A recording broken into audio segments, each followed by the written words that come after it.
In today's video, I'm going to teach you how to unlock a page in Notion. Whether you're working solo or in a collaborative team, understanding how to manage your page locks is essential for seamless productivity. Let's dive right into this simple yet critical feature. First, you'll want to start by opening the locked page you need to gain access to. Many Notion users create pages and, for various reasons, lock them to prevent accidental edits or adjustments. Now, once you've selected your intended page and it's open in Notion, direct your attention to the top section of your interface.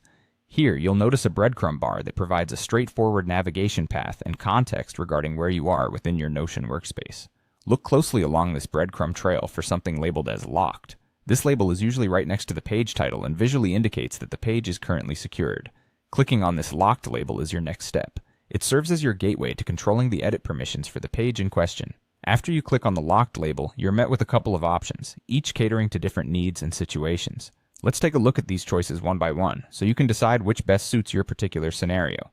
The first option you will see is Unlock for Me. Selecting this option means that only you will have the capacity to edit the page. It's a great choice if you're looking to make specific changes on your own while preserving the locked status for everyone else who accesses the page.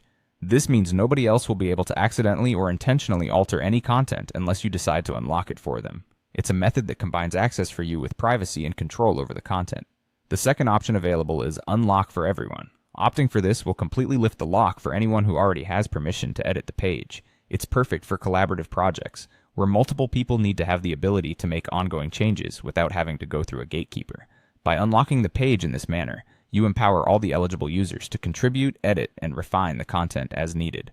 To wrap things up, deciding which option to choose really hinges on your personal or team needs at any given moment.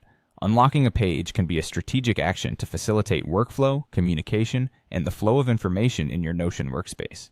With these steps, you're equipped to manage your page access effectively, ensuring a streamlined and efficient environment suited to your working style. Thanks for watching, and stay tuned for more helpful Notion tips to enhance your digital life.